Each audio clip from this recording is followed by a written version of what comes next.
What if I told you that procrastination isn't a character flaw, but a neurological response that you can completely rewire? Every time you delay, avoid, or put off important tasks, your brain is following ancient survival patterns that once kept humans alive, but now keep you stuck in cycles of guilt, stress, and underachievement. The difference between those who achieve their goals and those who remain trapped in endless cycles of tomorrow, next week, next month, isn't willpower. It's understanding how your brain works and using that knowledge to hack your neural pathways for instant action. Right now, as you listen to this, your brain is making split-second decisions about what deserves your attention. But here's the shocking truth. You're not in control of those decisions. Your limbic system, the ancient part of your brain designed for survival, is hijacking your prefrontal cortex, the part responsible for planning and long-term thinking.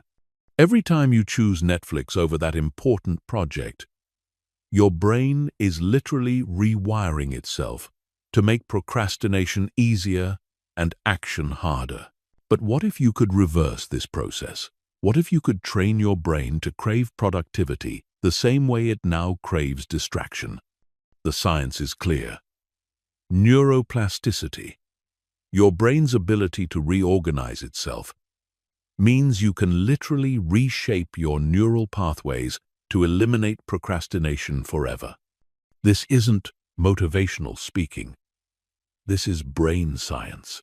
In the next 2 hours, you'll discover the exact neurological mechanisms behind procrastination, why traditional advice fails 99% of people, and the step-by-step system to reprogram your brain for unstoppable action. By the time you finish listening, you'll never think about procrastination the same way again. More importantly, you'll have the tools to ensure you never procrastinate again. Chapter 1. The Neuroscience of Procrastination. Your brain is not designed for the modern world. While you're trying to focus on spreadsheets, presentations, and long-term goals, your brain is still operating on software that was programmed 200,000 years ago, when our biggest concerns were finding food and avoiding predators. Understanding this fundamental mismatch is the first step to hacking your procrastination patterns. When you sit down to work on something important but not immediately urgent, your brain interprets this as non-essential for survival. The limbic system, which includes your amygdala and other primitive structures, doesn't care about your promotion, your business goals, or your dreams. It only cares about immediate threats and immediate rewards. This is why you can binge-watch 8 hours of television without effort but struggle to focus on important work for 30 minutes. The moment you think about starting a challenging task, your brain initiates what neuroscientists call the pain response. The anterior cingulate cortex and the insula, brain regions associated with physical pain, literally light up when you consider doing something that requires effort or might lead to failure. Your brain perceives work as a threat to your comfort and safety. This isn't weakness, it's biology. Here's where it gets fascinating. Procrastination activates the same neural pathways as addiction. When you avoid a task and choose something immediately pleasurable instead, your brain releases dopamine, the neurotransmitter associated with reward and pleasure. Over time, this creates what researchers call an avoidance-reward loop.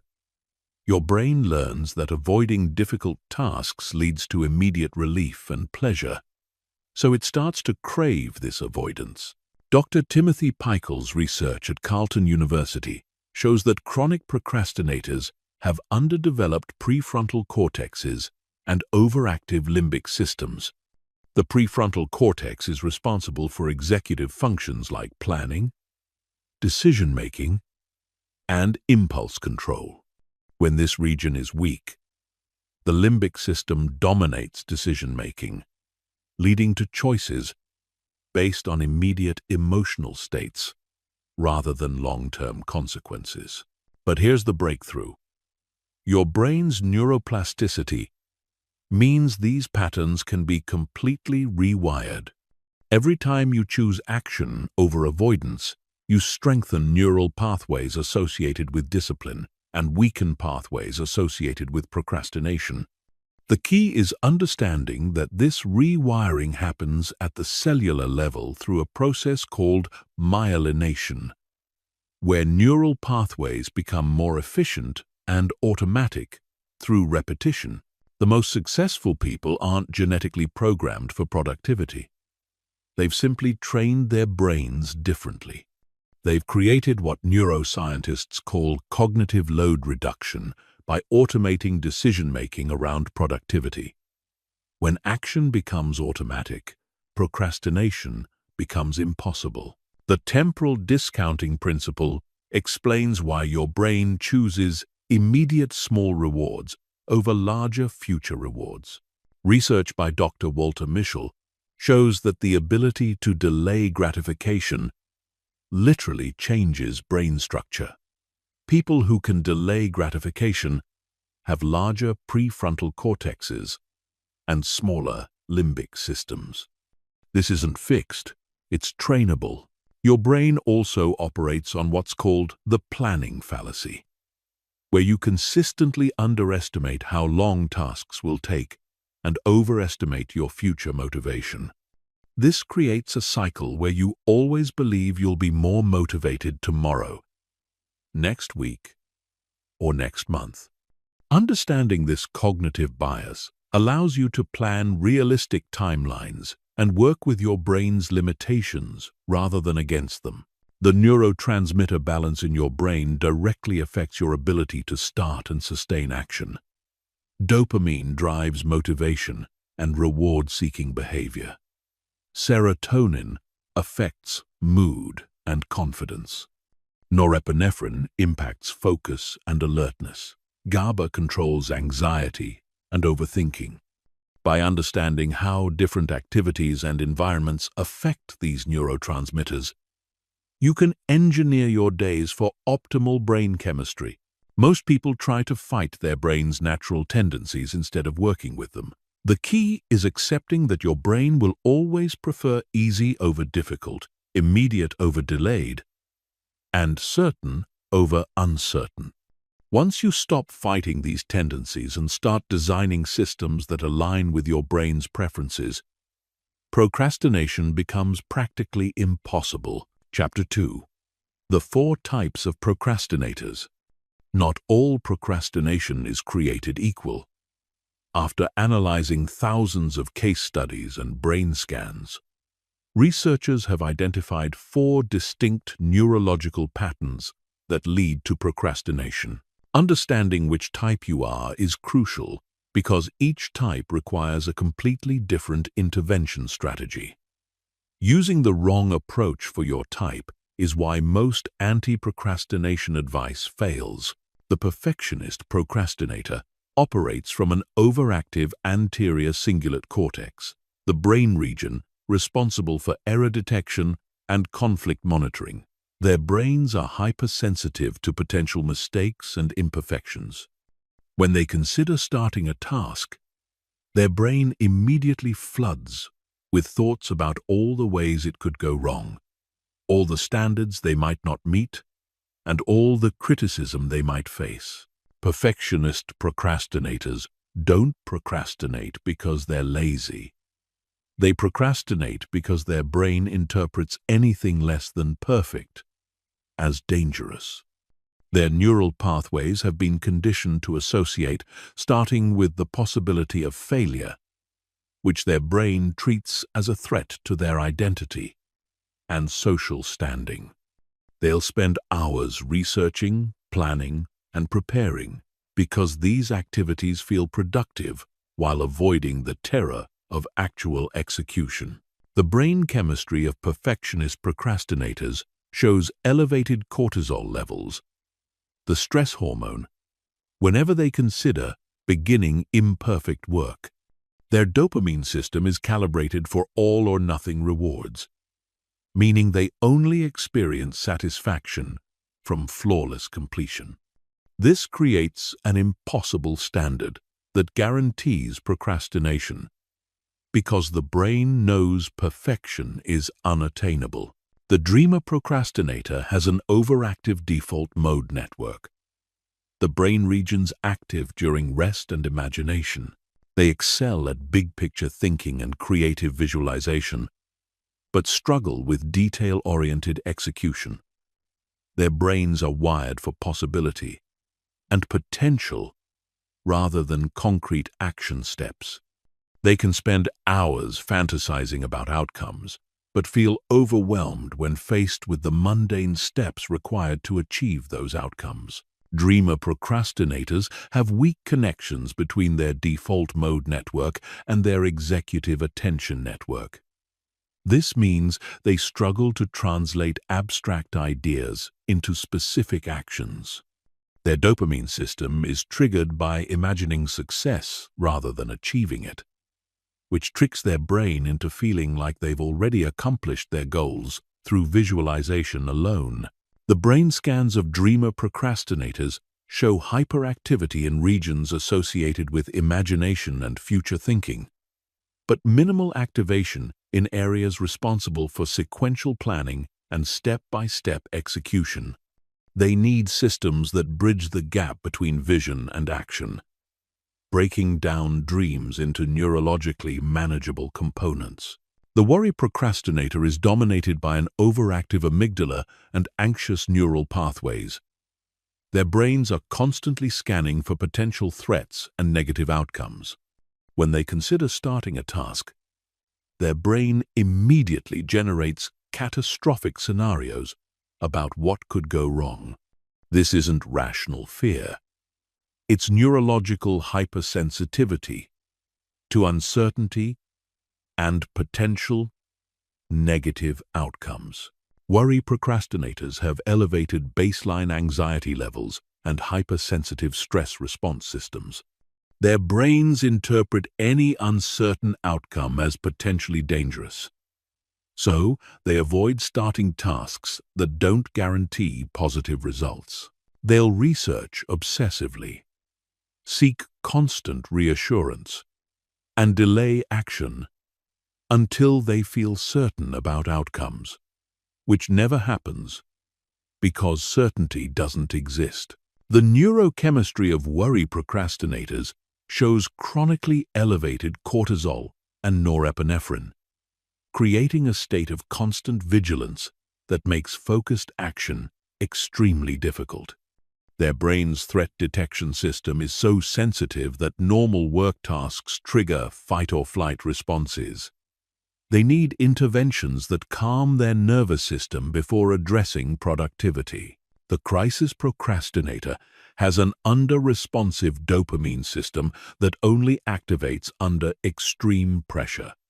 Their brains have become addicted to the neurochemical cocktail produced by last-minute deadlines: high dopamine, norepinephrine, and adrenaline. They've literally trained their brains to only function productively in crisis mode. Crisis procrastinators aren't lazy.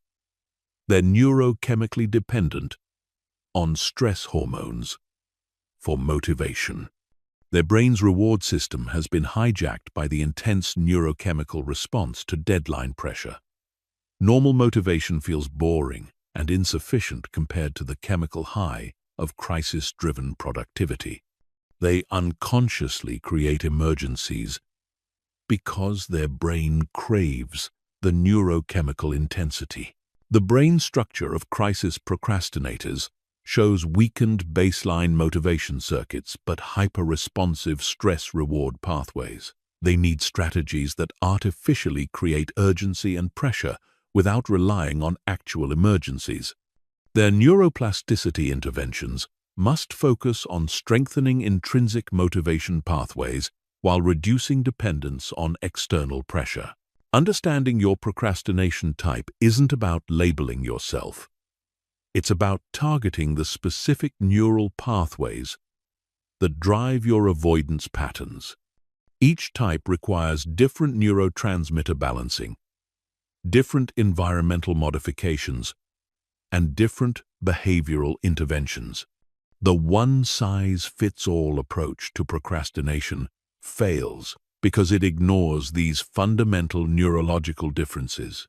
Most people are a combination of types, with one dominant pattern.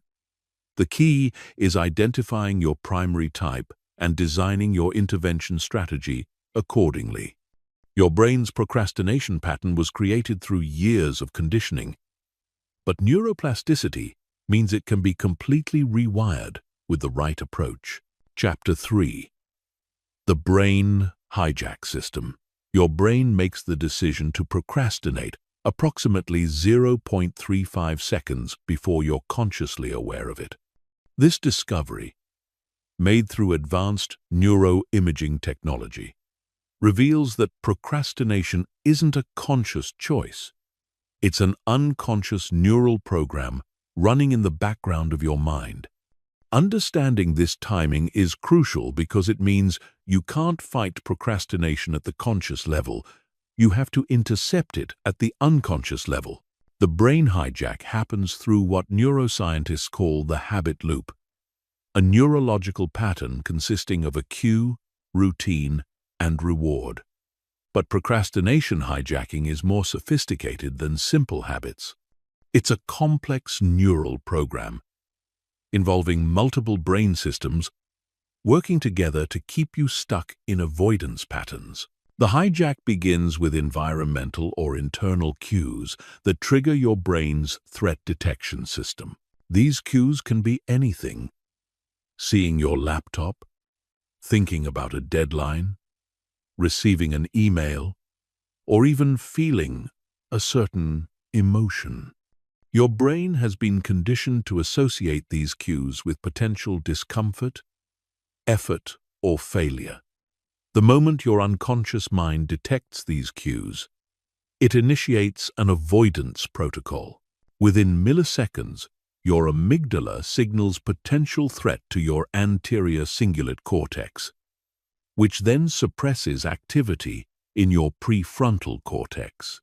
This neural sequence happens so quickly that you're not consciously aware of it. You just suddenly feel an inexplicable resistance to starting, an urge to check your phone, or a desire to do something else. This isn't lack of willpower. It's your brain protecting you from perceived danger. The hijack system has 3 primary interception points where you can regain control. The first interception point is environmental preemption, where you modify your environment to prevent triggering cues. The second is neural interruption, where you catch the hijack process during the 0.35-second window before it becomes conscious. The third is conscious override, where you use specific techniques to reverse the hijack after it's already occurred. Environmental preemption works by eliminating or modifying the environmental cues that trigger your procrastination programs. Your brain makes thousands of unconscious decisions based on environmental signals. By strategically designing your environment, you can program your unconscious mind to default toward action instead of avoidance. This isn't willpower, it's environmental psychology. The most powerful environmental modifications target what researchers call choice architecture, the way options are presented to your brain. When productive choices are easier than unproductive choices, your brain will default toward productivity without conscious effort. This requires understanding the principle of cognitive load, where your brain always chooses the path that requires the least mental energy. Neural interruption requires training your conscious mind to recognize the early warning signs of procrastination hijacking. These signs include subtle changes in body posture, breathing patterns, mental imagery, and internal dialogue.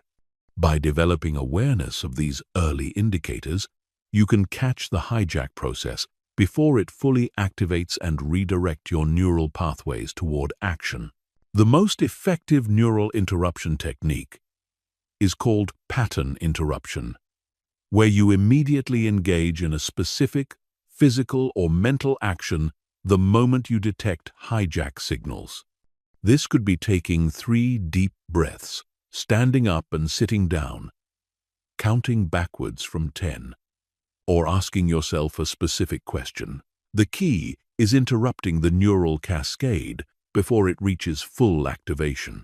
Conscious override techniques work after the hijack has already occurred and you're fully aware of your resistance to starting. These techniques work by engaging different neural pathways that can override your brain's avoidance programming. The most powerful override technique is called neural bridging, where you create a neurological connection between your current state and your desired action. Neural bridging works by activating positive neural pathways before attempting to start the avoided task. This could involve listening to specific music that puts you in a productive state, doing a brief physical exercise that boosts confidence, or engaging in a mental visualization that activates motivation circuits. Once these positive pathways are activated, your brain is more receptive to engaging in challenging tasks. The brain hijack system also includes what researchers call maintenance protocols, unconscious programs that keep you stuck in procrastination, even after you've started working. These include internal monitoring systems that constantly evaluate whether you should continue working or find an escape route. Understanding these maintenance protocols allows you to disable them and maintain sustained focus. Advanced brain hijack interception involves understanding your personal hijack signature, the specific sequence of thoughts, feelings, and behaviors that occur during your procrastination episodes. By mapping this signature, you can identify the optimal intervention points and design personalized interception strategies that work with your unique neural patterns. The ultimate goal of the brain hijack system isn't to eliminate all resistance to work. It's to retrain your unconscious mind to associate productivity with safety and reward rather than threat and discomfort. This neuroplastic rewiring happens through consistent application of interception techniques until new neural pathways become automatic. Chapter 4. The 2-minute rule revolution. The human brain is terrible at estimating time and effort, but it's incredibly accurate at detecting whether something feels manageable or overwhelming.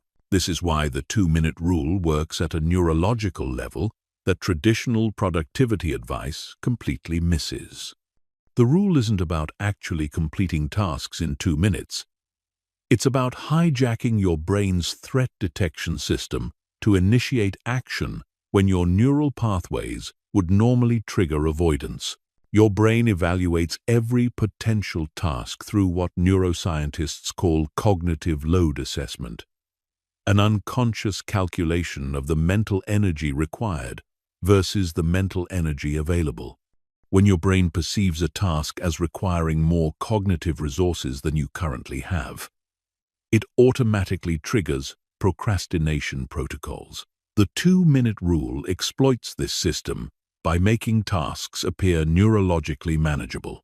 The neurological magic happens in the anterior cingulate cortex, which constantly monitors cognitive demands and available mental resources.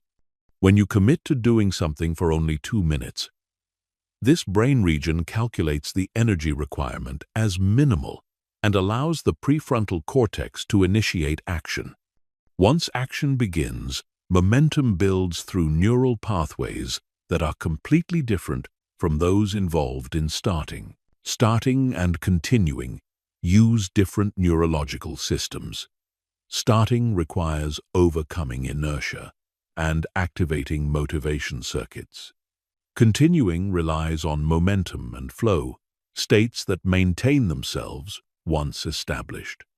The 2-minute rule is specifically designed to hack the starting problem by making the initial energy investment feel negligible to your brain's energy management system. But the revolution goes deeper than simple task initiation.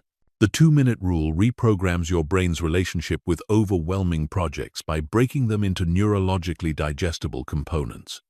Your brain can't process abstract concepts like write a book or learn Spanish, but it can easily process concrete actions like write one sentence or study 5 vocabulary words. The rule works through what psychologists call the Zeigarnik effect, where your brain has a natural tendency to complete tasks once they've been started.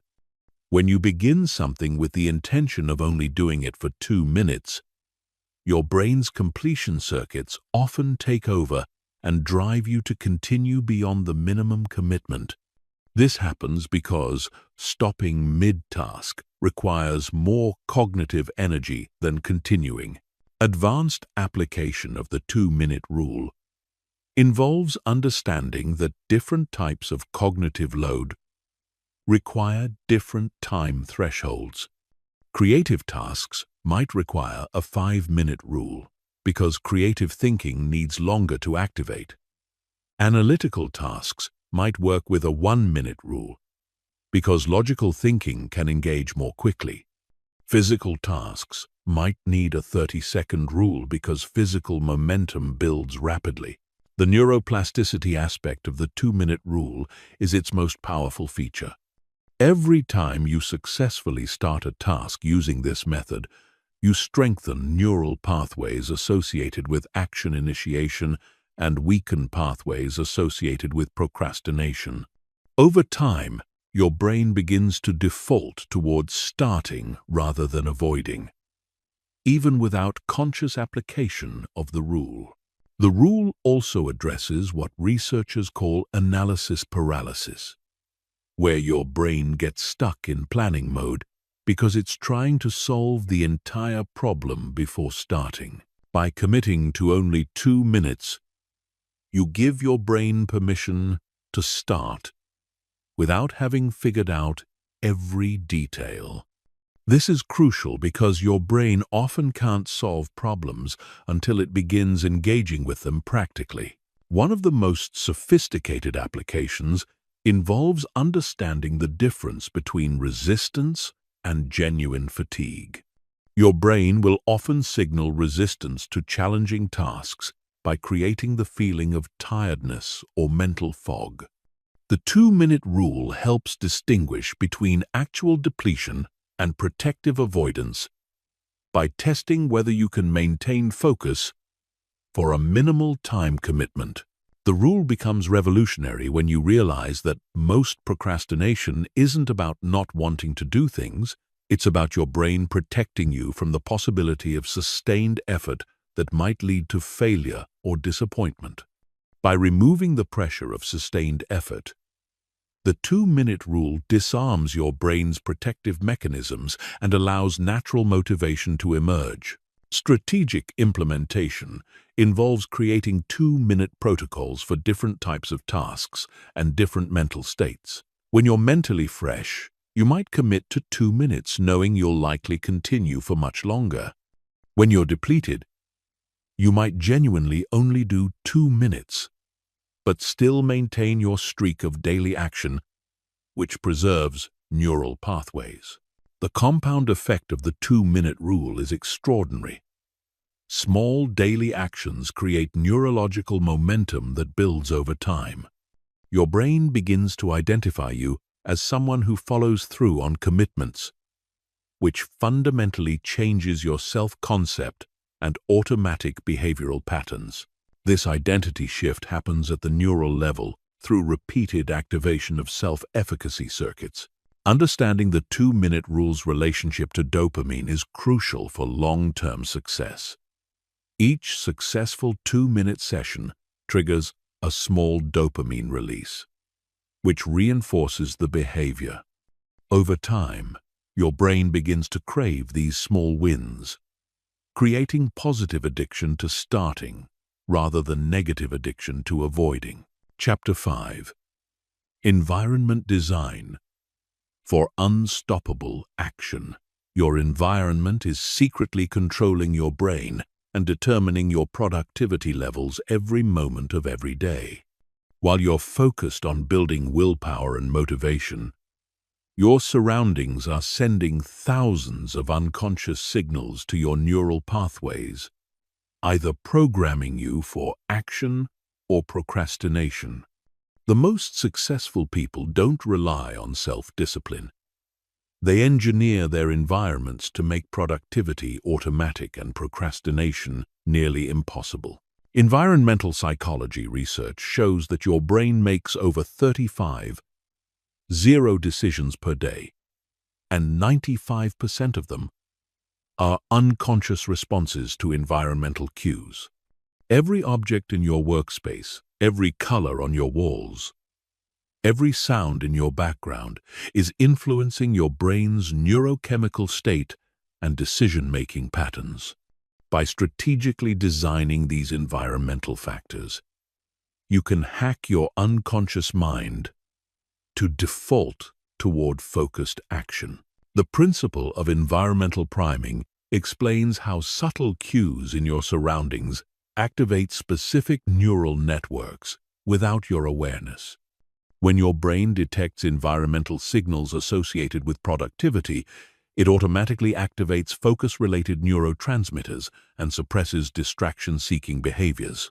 Conversely, environments associated with leisure trigger relaxation, neurotransmitters, and motivation-suppressing hormones. Visual environment design targets your brain's visual processing system, which consumes approximately 30% of your brain's total energy and directly influences cognitive function. Clean, organized spaces reduce cognitive load by minimizing visual distractions that compete for your attention. Cluttered environments force your brain to constantly process irrelevant information, depleting mental energy that could be used for productive tasks. The neuroscience of color psychology reveals how different wavelengths of light affect brain chemistry and cognitive performance. Blue light enhances alertness and focus by stimulating photoreceptors that regulate circadian rhythms and attention networks. Green environments reduce mental fatigue by activating parasympathetic nervous system responses. Red can increase urgency and motivation, but may also elevate stress hormones if overused. Strategic object placement leverages your brain's associative memory networks to trigger specific behavioral patterns. When productivity tools are visible and easily accessible, your brain unconsciously primes for work-related activities. When distracting objects are hidden or removed, your brain's attention system isn't constantly battling temptation. This isn't about willpower, it's about reducing cognitive friction. The acoustic environment profoundly impacts brainwave patterns and cognitive performance. Specific frequencies can induce focus states, while others promote creativity or relaxation. White noise masks distracting environmental sounds and helps maintain consistent brainwave patterns. Binaural beats can synchronize different brain regions to enhance specific cognitive functions like attention, memory, or problem-solving. Temperature regulation affects cognitive performance through its impact on neurotransmitter function and blood flow to the brain. Slightly cool environments, around 68–72 degrees Fahrenheit, optimize alertness and mental clarity. Warmer temperatures can induce lethargy by triggering parasympathetic nervous system responses designed to conserve energy in hot conditions. Lighting design influences your brain's circadian rhythms and energy levels throughout the day. Bright, full-spectrum light in the morning activates cortisol and dopamine production, enhancing motivation and alertness. Dimmer, warmer light in the evening promotes melatonin production and helps your brain transition to rest and recovery modes that are essential for next-day cognitive performance. The proximity principle explains how the physical distance between you and different options influences unconscious decision-making. Productive activities should require minimal physical effort to access, while distracting activities should require additional steps or barriers. Your brain automatically calculates energy costs and chooses options that require the least physical and cognitive effort. Digital environment design is crucial because your devices are constantly sending signals to your brain that either support or sabotage productivity. Notification settings, app placement, and screen configurations all influence your brain's attention patterns and stress responses. Strategic digital design can turn your devices from distraction machines into productivity amplifiers. The scent environment affects cognitive performance through the olfactory system's direct connection to memory and emotion centers in the brain. Certain scents like peppermint and rosemary enhance alertness and cognitive function. Lavender and vanilla can reduce stress hormones that interfere with focus. Consistent scent associations can also serve as environmental triggers for specific mental states. Social environment engineering involves understanding how the presence and expectations of others influence your brain's motivation and accountability systems. Visible accountability measures like progress tracking or scheduled check-ins activate social motivation circuits. Working in environments where others are also focused creates mirror neuron responses that automatically enhance your own focus levels. Microenvironment optimization focuses on the immediate 3-foot radius around your primary work location. This space has the most direct impact on your unconscious brain state because it's within your peripheral vision and immediate reach. Optimizing this microenvironment can have dramatic effects on productivity even if the larger environment isn't perfect.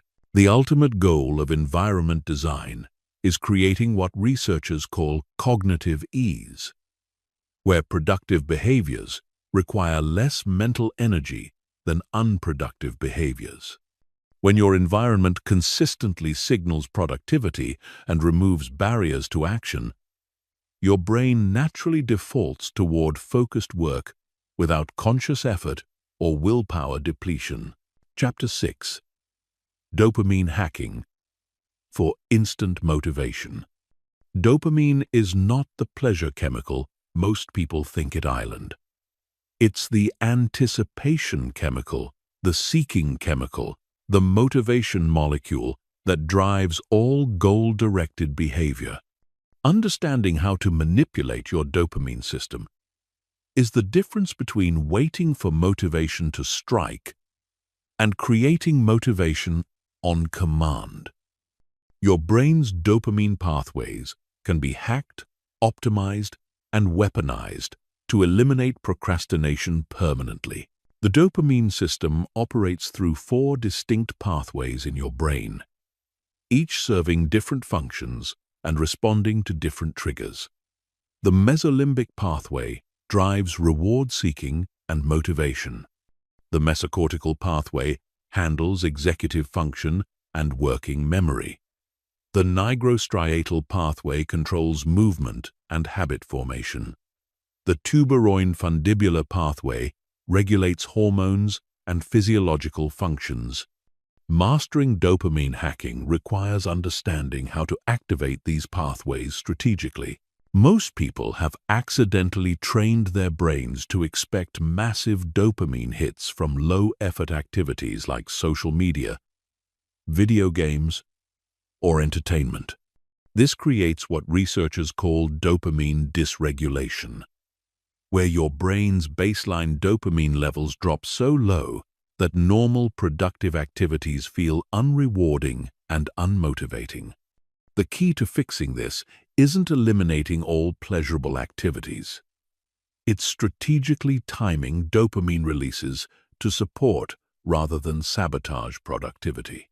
The dopamine prediction error system is crucial for understanding motivation.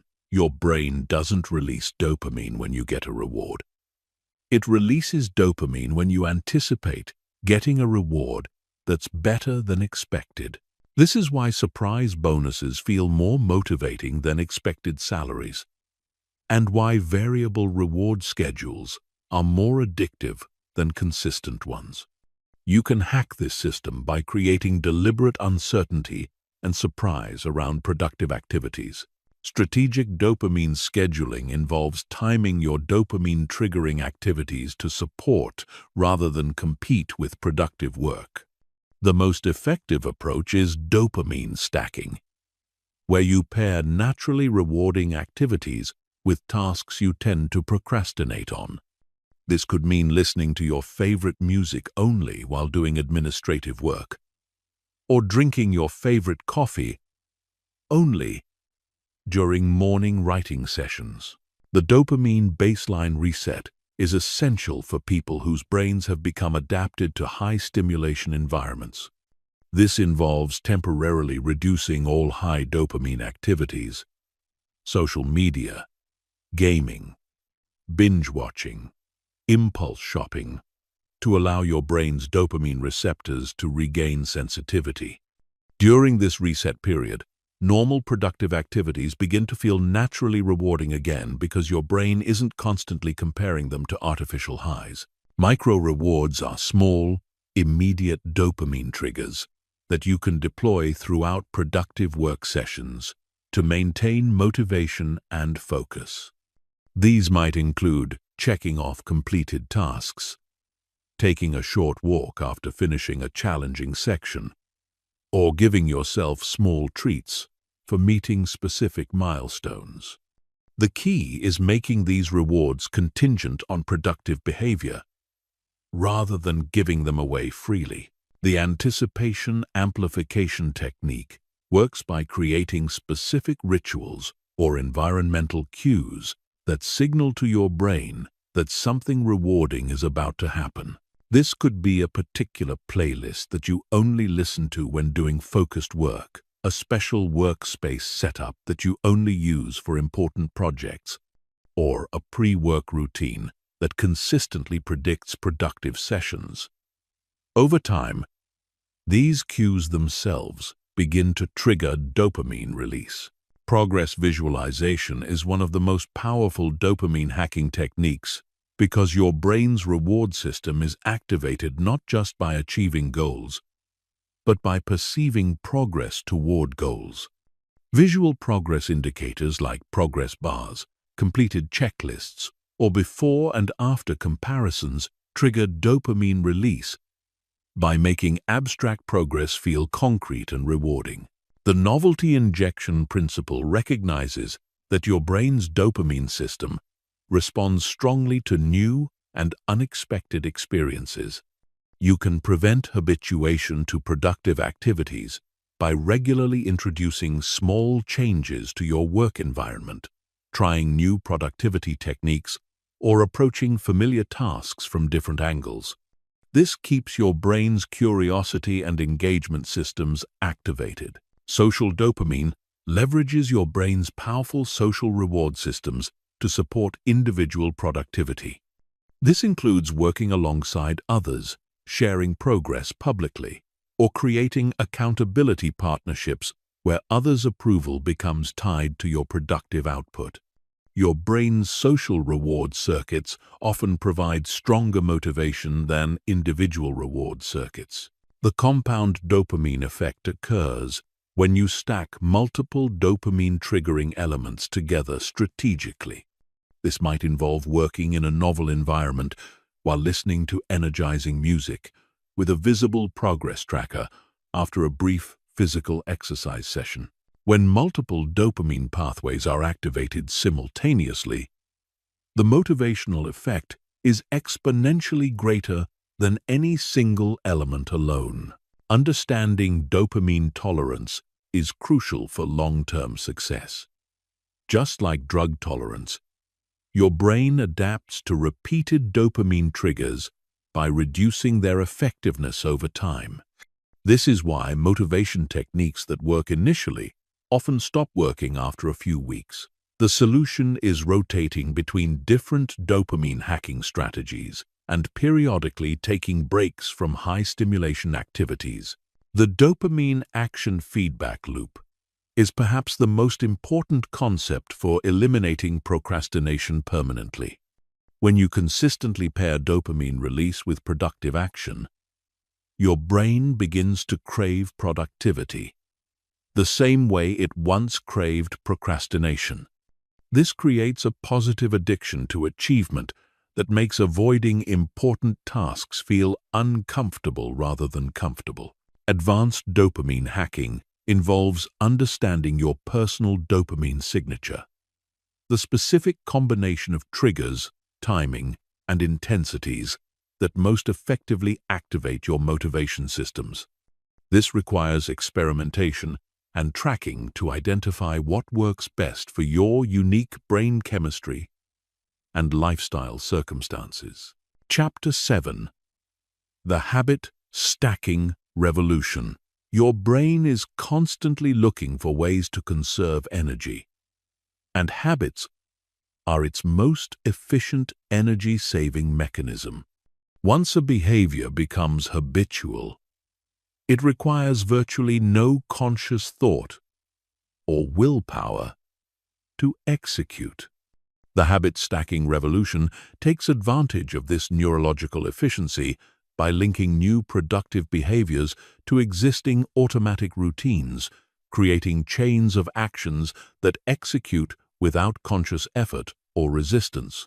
Traditional habit formation focuses on building individual habits one at a time, but this approach ignores how your brain actually processes behavioral sequences. Your neural pathways naturally link related behaviors together through associative learning, creating what neuroscientists call behavioral chains. When you understand and leverage these natural linking mechanisms, you can build complex, productive routines that feel effortless. The neurological foundation of habit stacking lies in the basal ganglia, brain structures that automate repetitive behaviors to free up conscious processing power for novel challenges. When behaviors are consistently linked together in sequence, the basal ganglia create neural pathways that trigger the entire sequence automatically when the first behavior is initiated. This is why you can drive familiar routes without conscious thought or perform morning routines on autopilot. Existing habits serve as neurological anchors for new behaviors because they already have established neural pathways and trigger mechanisms. When you attach a new behavior to an existing habit, you're essentially hijacking the neurological momentum that already exists. The key is choosing anchor habits that occur consistently and have clear, specific completion points that can serve as triggers for the next behavior. The habit stacking formula follows a specific neurological sequence. After I complete existing habit X, I will immediately do new behavior Y. The word immediately is crucial because temporal proximity strengthens neural associations.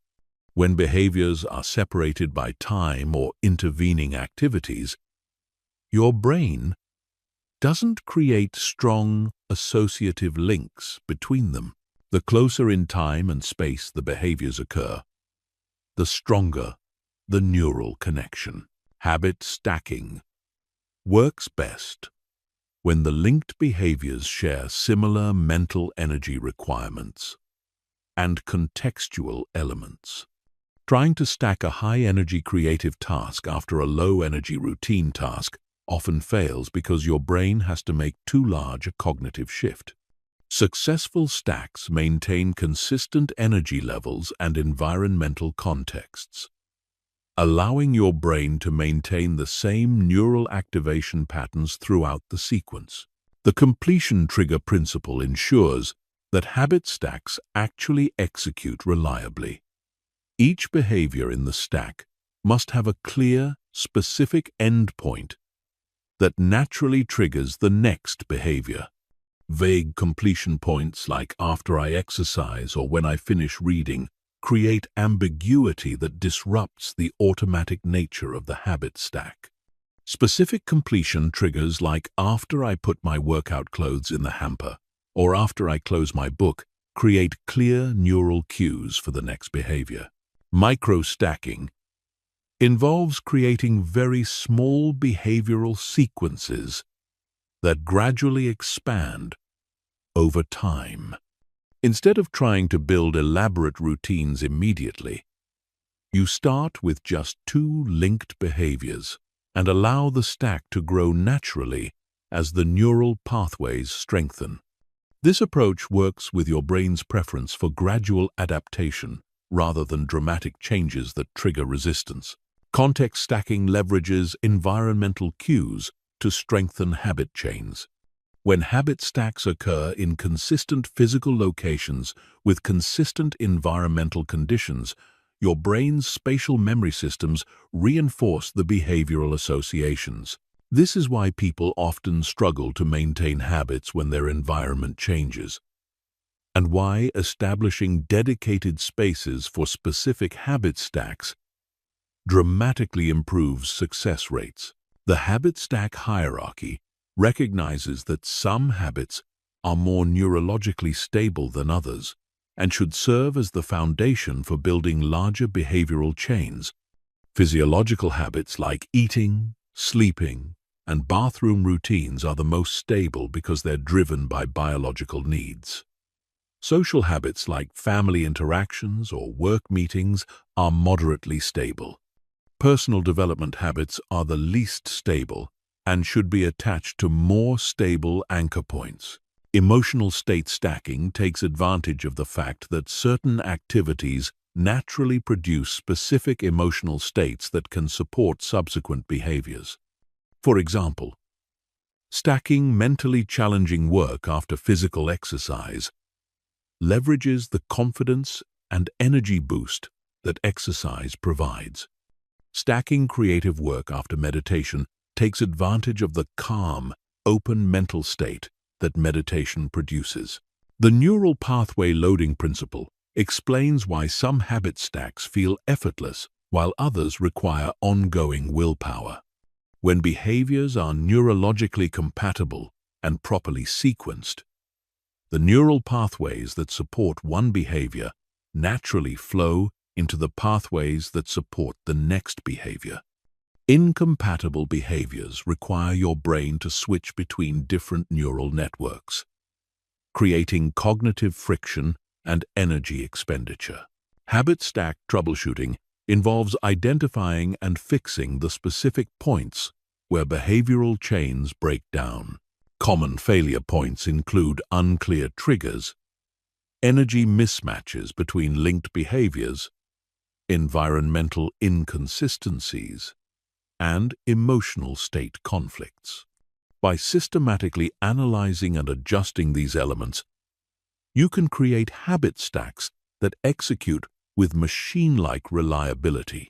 The compound momentum effect is the ultimate goal of habit stacking, where completing one productive behavior automatically triggers a cascade of additional productive behaviors. When properly designed, habit stacks create self-reinforcing cycles where success builds upon success, making it easier to maintain productivity than to break the chain. This transforms productivity from something you have to force into something that happens automatically. Advanced habit stacking involves creating multiple interconnected behavioral chains that support different areas of your life while sharing common elements and trigger mechanisms. This creates a comprehensive productivity operating system that runs automatically in the background of your daily life. ensuring consistent progress toward your goals without relying on motivation, willpower, or conscious decision-making. Chapter 8. Emotional Regulation and the Procrastination Connection. Procrastination is fundamentally an emotional regulation problem disguised as a time management problem. Every time you avoid a task, you're not actually avoiding the task itself. You're avoiding the negative emotions you associate with that task. Fear of failure, perfectionism, overwhelm, boredom, frustration. These emotional states trigger your brain's avoidance mechanisms faster than any logical analysis of the task's importance or urgency. The emotional brain, specifically the limbic system, processes information approximately 6 times faster than the logical brain, the prefrontal cortex. This means that emotional reactions to tasks occur before rational evaluation has even begun. By the time you consciously think about whether to start a task, your emotional brain has already decided whether it feels safe or threatening.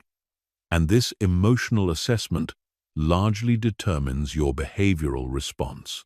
Emotional avoidance creates what psychologists call experiential avoidance, where you unconsciously organize your life around avoiding uncomfortable emotional states rather than pursuing meaningful goals. This leads to a gradual narrowing of your life experience, as you avoid more and more activities that might trigger negative emotions. Breaking this pattern requires learning to tolerate and work with difficult emotions rather than avoiding them. The emotion-action connection operates through neural pathways that link specific emotional states to specific behavioral responses. When you repeatedly avoid tasks while feeling anxious, your brain strengthens the neural association between anxiety and avoidance. Over time, anxiety automatically triggers avoidance behaviors without conscious decision-making. Reversing this requires deliberately creating new neural pathways that link uncomfortable emotions to productive action. Emotional regulation techniques for procrastination focus on changing your relationship with difficult emotions rather than trying to eliminate them entirely. The goal isn't to feel perfectly calm and motivated before starting. It's to develop the ability to take action while experiencing uncomfortable emotions. This skill, called emotional tolerance, is perhaps the most important factor in long-term productivity and goal achievement. The RAIN technique provides a systematic approach to working with procrastination-triggering emotions. Recognition involves noticing and naming the specific emotions you're experiencing without judgment. Acceptance means allowing the emotions to exist without trying to fight or fix them immediately. Investigation involves exploring the physical sensations and thoughts associated with the emotions. Non-attachment means remembering that emotions are temporary experiences rather than permanent aspects of your identity. Cognitive reframing addresses the thought patterns that amplify procrastination-inducing emotions. Most procrastination is driven by catastrophic thinking, where your brain imagines worst-case scenarios about starting or completing tasks. By learning to identify and challenge these thought patterns, you can reduce the emotional intensity that triggers avoidance behaviors. This isn't positive thinking. It's realistic thinking that considers multiple possible outcomes rather than focusing exclusively on negative ones. The emotional regulation hierarchy helps you choose appropriate intervention strategies based on the intensity of your emotional state. For mild emotional discomfort, simple breathing techniques or brief mindfulness exercises may be sufficient. For moderate emotional intensity, more structured techniques like progressive muscle relaxation or journaling might be needed. For intense emotional states, professional therapeutic interventions or temporary task postponement might be necessary. Somatic regulation techniques work with the body-emotion connection to reduce procrastination-triggering emotional states.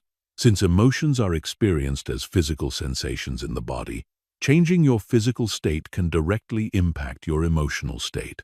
This includes breathing exercises that activate the parasympathetic nervous system, progressive muscle relaxation that releases physical tension, and movement practices that shift energy and mood.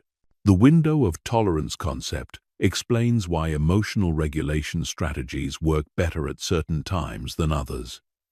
Everyone has an optimal zone of emotional arousal where they can think clearly and take effective action. When emotional intensity is too low, you might feel unmotivated or disconnected. When emotional intensity is too high, you might feel overwhelmed or reactive. Learning to recognize and work within your window of tolerance dramatically improves your ability to take action despite difficult emotions.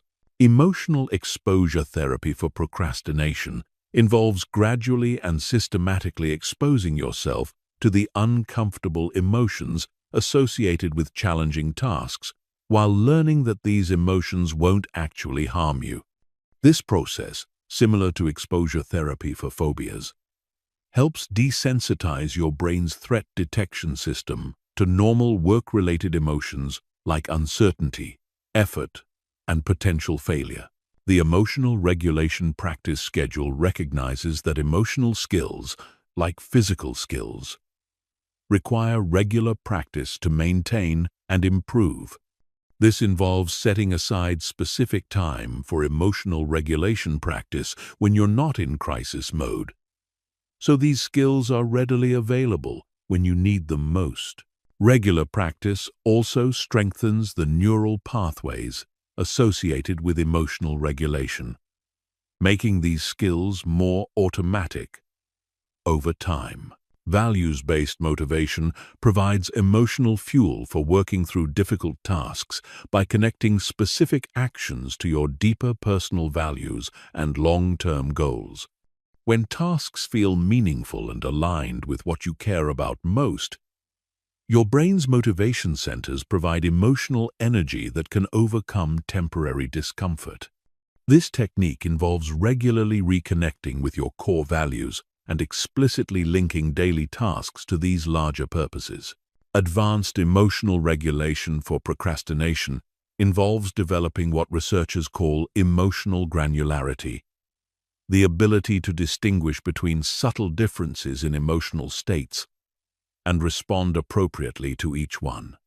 Instead of experiencing all negative emotions as generic discomfort that triggers avoidance, you learn to identify specific emotions like anxiety, frustration, boredom, or overwhelm and apply targeted interventions for each emotional state. Chapter 9. The Psychology of Momentum and Flow States. Momentum is not just a physics concept. It's a psychological and neurological phenomenon that can be understood, created, and sustained through specific brain-based techniques. When you have momentum, productive action feels effortless and natural. When you lack momentum, even simple tasks feel overwhelming and impossible.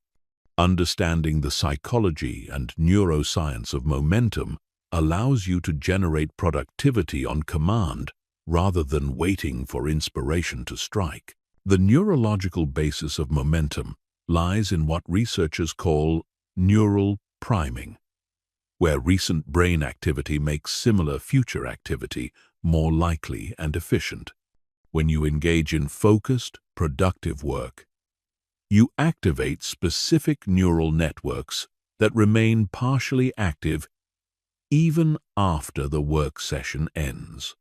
This residual activation makes it easier to re-engage in similar activities because the relevant neural pathways are already warmed up and ready to fire.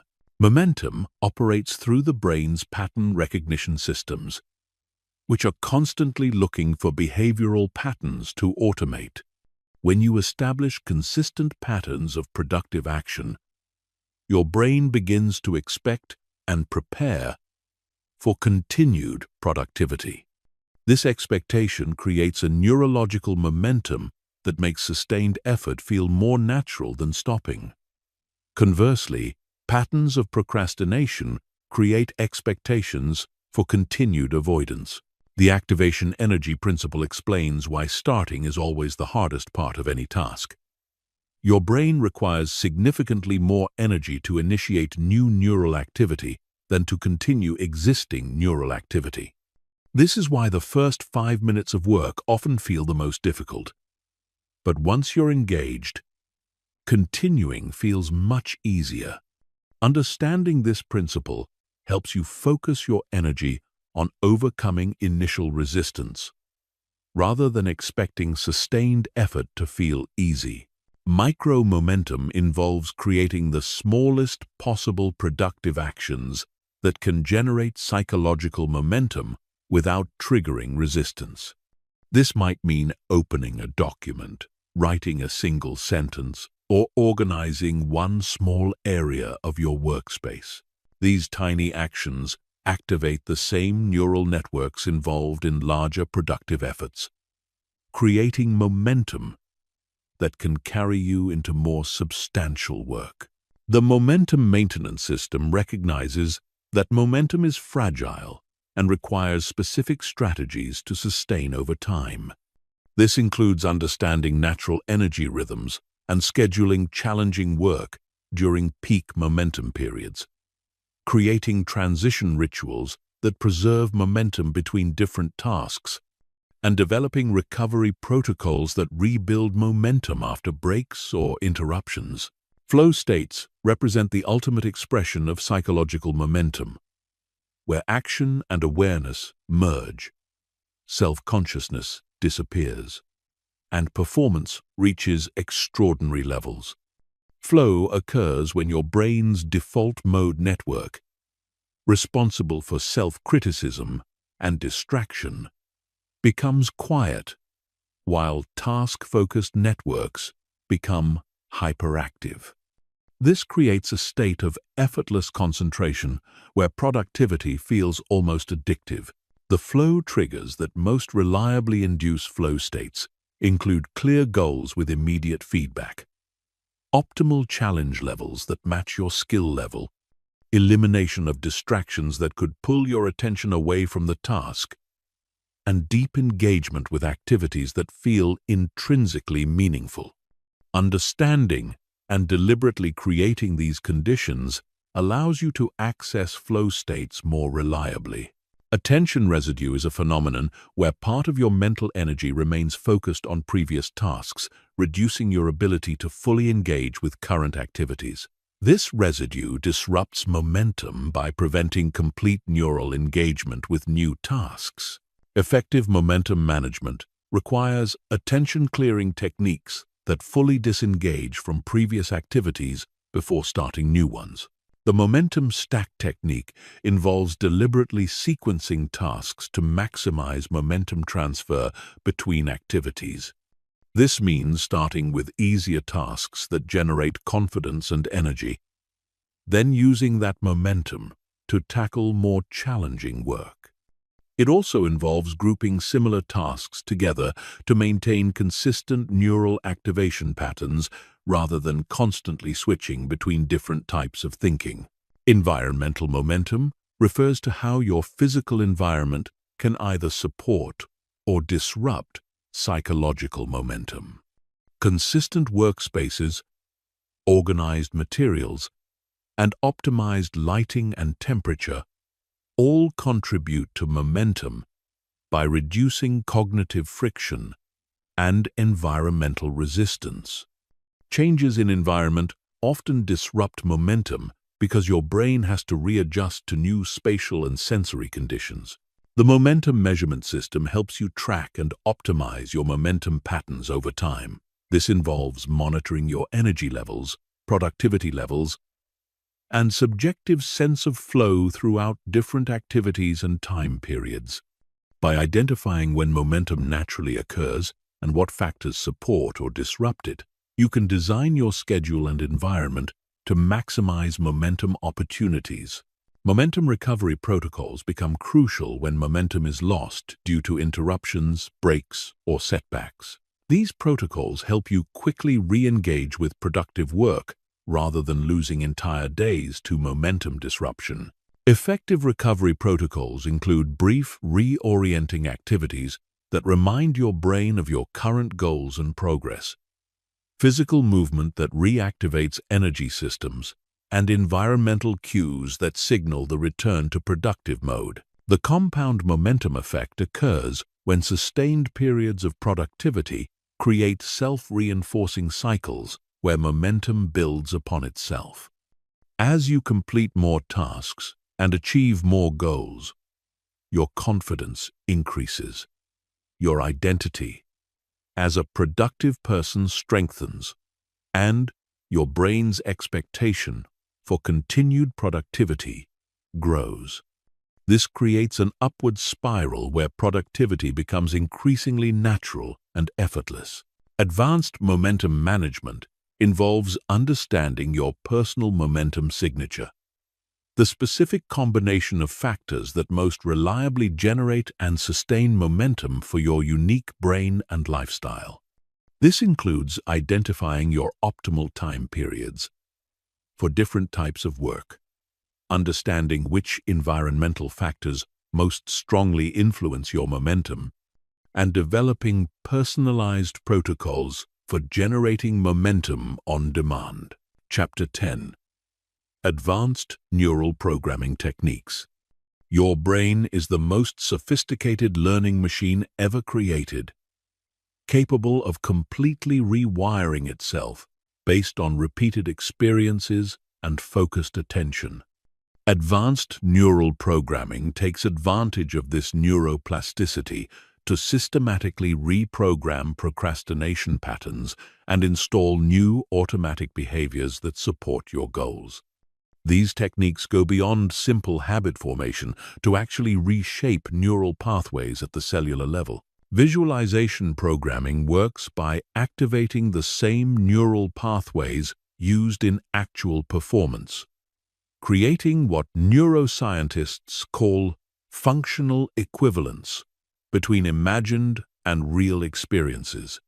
When you visualize performing a task successfully, your brain strengthens the neural networks associated with that behavior, making actual performance more likely and efficient. The key is creating vivid, detailed mental rehearsals that engage multiple sensory systems. The specificity principle in neural programming requires that visualization be extremely detailed and precise, rather than vague or general. Your brain responds to specific sensory information, emotional states, and sequential actions. Effective visualization includes seeing exactly what you'll be doing, feeling the emotions you want to experience, hearing the sounds in your environment, and mentally rehearsing the specific sequence of actions you'll take. Temporal programming involves mental rehearsal of entire productive time periods, including the transitions between different activities and the management of potential obstacles or distractions. This creates neural scripts that your brain can execute automatically when similar situations arise in reality. The more thoroughly you program these temporal sequences, the more automatically they execute in real life. State anchoring is a technique that associates specific physical or mental triggers with desired psychological states like focus, motivation, or calm confidence. By repeatedly pairing these triggers with positive states during visualization or actual peak performance experiences, you create neurological shortcuts that allow you to access these states on command. Common anchors include specific breathing patterns, physical gestures, or mental phrases. The neural pathway strengthening protocol uses the principle of synaptic potentiation, where neurons that fire together wire together. By repeatedly visualizing or practicing desired behaviors while in positive emotional states, you strengthen the neural connections that support these behaviors. The emotional component is crucial because emotions trigger the release of neurotransmitters that enhance neural plasticity. Mental modeling involves studying and mentally rehearsing the thought patterns, decision-making processes, and behavioral sequences of people who excel in areas where you want to improve. This isn't simple imitation. It's neural programming that installs new cognitive patterns by repeatedly activating the neural networks associated with expert performance. Your brain learns to default to these expert patterns through repetition. The neural interruption technique programs your brain to automatically interrupt procrastination patterns before they fully activate. This involves identifying the early warning signs of procrastination episodes, such as specific thoughts, emotions, or physical sensations, and programming automatic responses that redirect your neural activity toward productive action. With practice, these interruptions become as automatic as the original procrastination patterns. Cognitive restructuring at the neural level involves identifying and systematically replacing thought patterns that support procrastination with thought patterns that support action.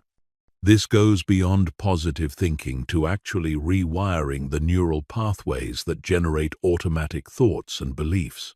The process requires consistent practice of new thought patterns until they become more neurologically dominant than the old patterns. The neural timing optimization technique recognizes that different types of neural programming are most effective at different times. Motor skill programming works best when combined with actual physical practice. Cognitive programming is most effective during relaxed, focused states. Emotional programming works best when you're already in positive emotional states. Understanding these timing principles maximizes the effectiveness of neural programming efforts. Subconscious programming techniques work with your brain's unconscious processing systems to install new behavioral patterns without conscious effort. This includes techniques like subliminal suggestion during relaxed states, repetitive exposure to success-oriented messages, and environmental programming that consistently reinforces desired behaviors through subtle environmental cues. The neural network integration process ensures that newly programmed behaviors integrate smoothly with your existing neural pathways rather than creating internal conflict. This involves identifying potential conflicts between new and old patterns and programming transition sequences that allow your brain to adopt new behaviors without abandoning useful aspects of old patterns. Cellular-level programming techniques work with the biological mechanisms of neural plasticity to accelerate and enhance the rewiring process. This includes optimizing factors that promote neural growth like sleep quality, nutrition, exercise, and stress management. It also includes understanding how different activities and substances can enhance or impair neural plasticity.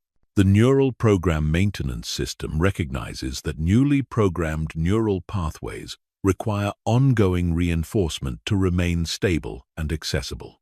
This involves creating maintenance schedules for key behaviors, monitoring for signs that neural programs are weakening, and implementing refresher programming sessions to maintain peak neural efficiency.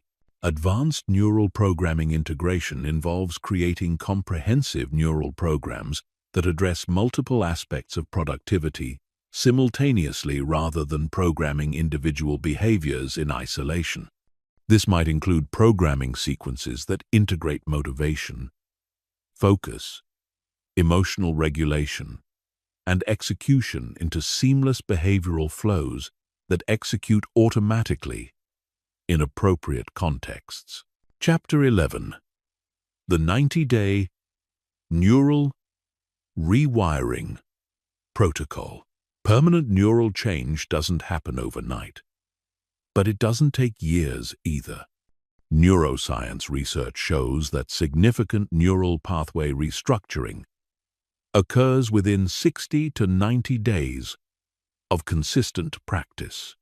The 90-Day Neural Rewiring Protocol is a systematic approach to completely eliminating procrastination by strategically implementing brain-based techniques in a specific sequence that maximizes neuroplasticity and minimizes resistance.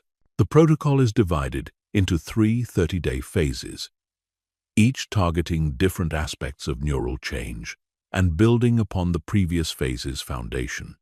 Phase 1 focuses on establishing basic neural pathways and breaking existing procrastination patterns. Phase 2 develops advanced neural networks and integrates multiple systems. Phase 3 consolidates changes and creates self-sustaining neural programs that operate automatically. Days 1 through 30 constitute the foundation phase, where your primary goal is establishing new neural pathways while your brain still has strong procrastination programming. During this phase, your brain will resist change through what neuroscientists call homeostatic restoration, where your unconscious mind tries to return to familiar patterns. Understanding and working with this resistance is crucial for long-term success. The foundation phase begins with neural pathway mapping, where you systematically identify your current procrastination patterns and the specific neural triggers that activate them. This involves tracking your procrastination episodes for 1 week, noting the specific thoughts, emotions, environmental cues, and time patterns that precede avoidance behaviors. This data becomes the blueprint for targeting your intervention strategies. Week 1 of the foundation phase implements basic neural interruption techniques. Every time you catch yourself beginning to procrastinate, you immediately engage in a pre-planned neural interruption sequence. This might involve taking 5 deep breaths, doing 10 jumping jacks, or asking yourself 3 specific questions about your goals. The key is consistency rather than perfection. You're training your brain to recognize procrastination patterns and respond differently. Week 2 introduces the 2-minute rule and basic habit stacking to begin building positive neural momentum. You select 3 specific tasks that you tend to procrastinate on and commit to doing them for exactly 2 minutes each day, immediately after existing habits. This phase focuses on neural pathway establishment rather than task completion. You're teaching your brain that starting difficult tasks is safe and manageable. Week 3 adds environmental optimization and dopamine scheduling to support your developing neural pathways. You systematically modify your environment to reduce procrastination triggers and increase action triggers. You also begin strategic dopamine management, eliminating high-stimulation activities during work hours and scheduling them as rewards for completing productive tasks. Week 4 integrates basic emotional regulation techniques to address the emotional roots of procrastination. You learn to identify and work with procrastination-triggering emotions rather than avoiding them. This includes daily practice of the RAIN technique and developing emotional tolerance for uncertainty, effort, and potential failure. Days 31 through 60 represent the integration phase, where you combine multiple neural programming techniques and begin developing more sophisticated automated systems. During this phase, your brain's neuroplasticity is at its peak, making this the optimal time for installing complex behavioral programs and advanced neural networks.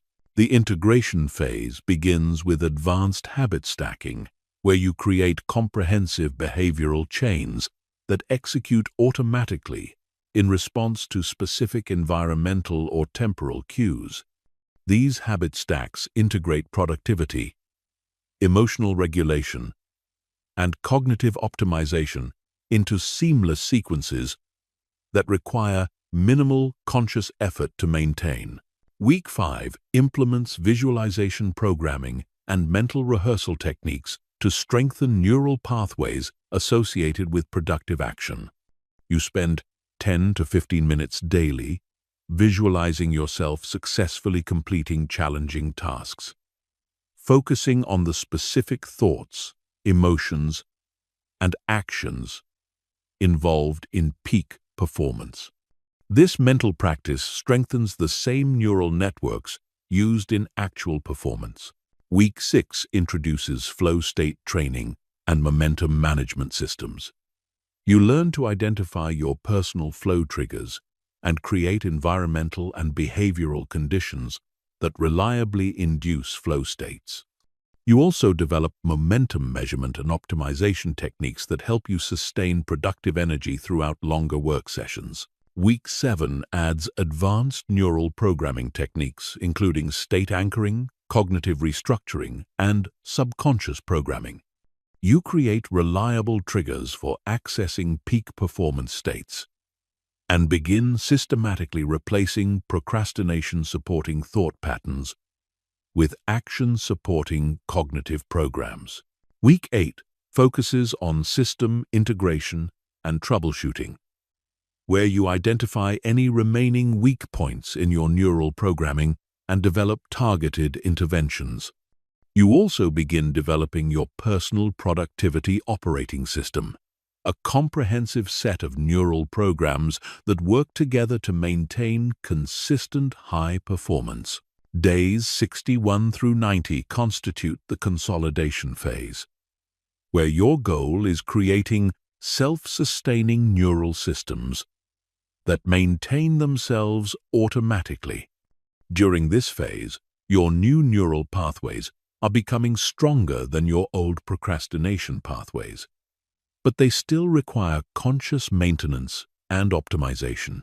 The consolidation phase begins with advanced troubleshooting and optimization, where you fine-tune your neural programs based on real-world testing and feedback. You identify specific situations, emotional states, or environmental conditions that still trigger procrastination and develop targeted interventions for these remaining weak points. Week 9 implements advanced momentum and flow optimization techniques. You learn to create compound momentum that builds throughout days and weeks, rather than just individual work sessions. You also develop advanced flow state management that allows you to access flow more reliably and sustain it for longer periods. Week 10 introduces neural program automation, where you transition from consciously applying techniques to having them operate automatically in the background of your daily life. This involves creating environmental and behavioral triggers that activate your neural programs without conscious effort or decision-making. Week 11 focuses on stress testing your neural systems by deliberately exposing them to challenging conditions and potential failure points. You practice maintaining productive neural states under pressure, during setbacks, and in less than optimal conditions. This stress testing strengthens your neural programs and identifies areas needing additional reinforcement. Week 12 implements the neural maintenance system that will preserve your new neural pathways long-term. This includes creating maintenance schedules for key techniques, developing early warning systems for neural program degradation, and establishing refresher protocols that keep your neural networks operating at peak efficiency. Throughout the 90-day protocol, you maintain detailed tracking of your neural programming progress, including daily ratings of motivation levels, procrastination episodes, task completion rates, and subjective well-being measures. This data allows you to optimize your approach and provides concrete evidence of your neural transformation. The protocol also includes weekly review sessions where you analyze your progress, identify what's working and what isn't, and make strategic adjustments to your neural programming approach. These reviews ensure that you're constantly optimizing your neural rewiring process rather than blindly following a predetermined program. By day 90, your new neural pathways should be stronger and more automatic than your old procrastination patterns. The behaviors and mental states that once required conscious effort should now feel natural and effortless. More importantly, your brain should have developed the ability to automatically generate motivation, maintain focus, and take consistent action toward your goals without relying on external circumstances or emotional states. Chapter 12. Overcoming Setbacks and Neural Pattern Disruption. Setbacks are not failures. They're inevitable parts of the neural rewiring process that can actually strengthen your new neural pathways when handled correctly. Your brain's old procrastination patterns don't disappear immediately. When you start building new ones, they remain dormant and can reactivate under stress, fatigue, or unusual circumstances. Understanding how to handle setbacks transforms them from devastating failures into valuable learning opportunities that accelerate your neural development. The neuroscience of setbacks reveals that neural pathway reactivation follows predictable patterns related to stress hormones, cognitive load, and emotional states. When cortisol levels rise due to stress, your brain automatically defaults to familiar behavioral patterns because they require less cognitive energy than newly developed alternatives. This is why people often revert to old habits during challenging life circumstances, even when they've been successfully maintaining new behaviors for weeks or months. Neural pattern disruption occurs when environmental changes, emotional upheavals, or cognitive overload overwhelm your brain's capacity to maintain new behavioral patterns. This isn't a sign of weakness or failure. It's a normal part of how neural systems respond to challenging conditions. The key is developing resilience protocols that help you recover quickly and actually strengthen your neural pathways through the recovery process. The setback prediction system helps you anticipate when neural pattern disruption is most likely to occur, allowing you to prepare protective strategies in advance. High-risk periods include major life changes, increased work stress, relationship difficulties, health challenges, sleep deprivation, and seasonal transitions. By identifying your personal risk factors, you can create targeted prevention and recovery protocols. Immediate setback response protocols minimize the damage when procrastination patterns reactivate and help you regain control quickly. The first step is recognizing that a setback is occurring without falling into shame or self-criticism, which only strengthens negative neural pathways. The second step is implementing damage control measures that prevent the setback from expanding into larger behavioral regression. The 24-hour recovery rule prevents short-term setbacks from becoming long-term pattern regression. When you experience a procrastination episode or miss your planned productive activities, you have 24 hours to re-engage with your positive neural programs before negative momentum builds. This involves immediately implementing your strongest neural programming techniques rather than waiting until you feel motivated again. Neural pathway resilience building involves deliberately exposing your new behavioral patterns to mild stressors and challenging conditions while maintaining your productive responses. This process, similar to physical exercise, strengthens your neural pathways by forcing them to operate under suboptimal conditions. Over time, this builds neural resilience that can withstand greater challenges without reverting to procrastination patterns. The cognitive reframe protocol addresses the negative thought patterns that often accompany setbacks and can trigger extended periods of procrastination. Common setback thoughts include, "I've ruined everything," "I'm back to where I started," or "I don't have enough willpower." These thoughts are neurologically destructive because they activate shame and hopelessness circuits that suppress motivation and action-taking neural networks. Effective cognitive reframing involves understanding that setbacks are temporary neural events rather than permanent character traits or evidence of inevitable failure.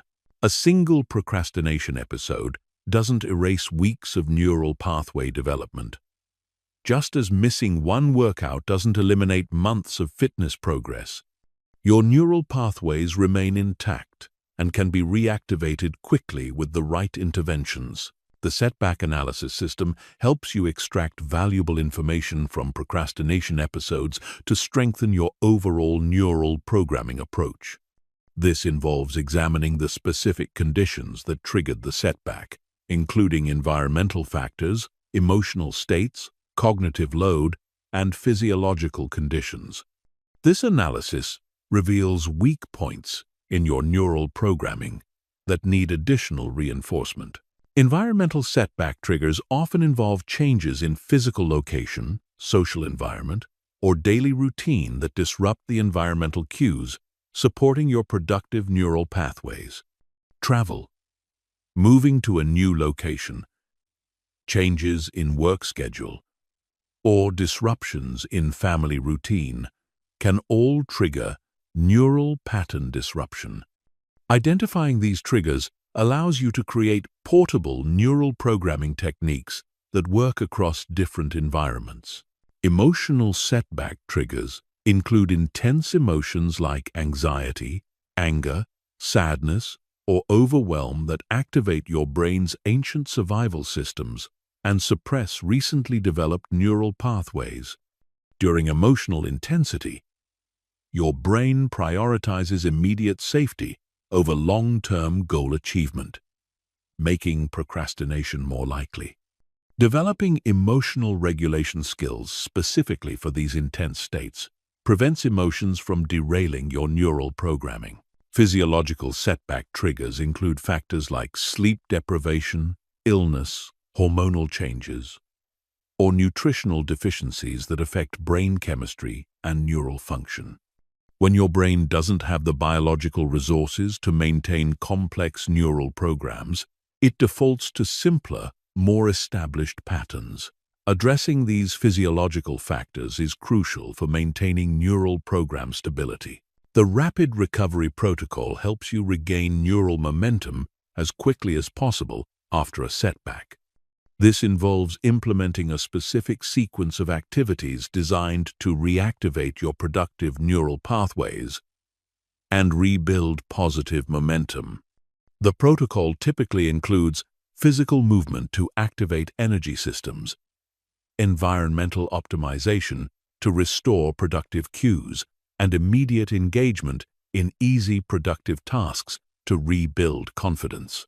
Advanced setback prevention involves creating multiple backup systems and redundant neural pathways that maintain productivity even when primary systems are disrupted. This might include developing multiple different environments where you can work productively, creating various different motivation techniques that work under different conditions, and building social support systems that provide external accountability when internal motivation is low. The setback integration process transforms setbacks from purely negative experiences into valuable components of your overall neural development journey. Each setback provides information about your neural programming weak points and opportunities to develop greater resilience. Over time, people who handle setbacks well often develop stronger neural pathways than those who never experience significant challenges. Long-term setback patterns reveal important information about your neural programming approach and may indicate the need for fundamental adjustments rather than minor optimizations. If setbacks occur frequently or follow predictable patterns, this suggests that your neural programming approach needs modification rather than just better execution. This might involve changing your environmental design, adjusting your emotional regulation strategies, or modifying your habit stacking sequences. The compound resilience effect occurs when successfully recovering from setbacks actually strengthens your neural pathways beyond their previous level. Each successful recovery builds confidence in your ability to maintain productive behaviors under challenging conditions, creating neural pathways associated with resilience and self-efficacy. Over time, this makes you increasingly immune to future setbacks and disruptions. Chapter 13. Advanced Troubleshooting and Optimization. Even with perfect understanding of neural science and flawless implementation of brain-based techniques, you'll encounter specific situations, challenges, and individual variations that require advanced troubleshooting skills. Your brain is unique, your life circumstances are unique, and your neural programming needs will be unique. Advanced troubleshooting involves developing the analytical skills to diagnose problems in your neural systems and create targeted solutions that address your specific challenges. The systematic diagnostic approach treats your neural programming like a sophisticated machine that requires careful analysis when components aren't functioning optimally. This involves isolating variables, testing individual components, and identifying the specific points where your neural systems are breaking down. Most productivity problems aren't caused by general laziness or lack of motivation.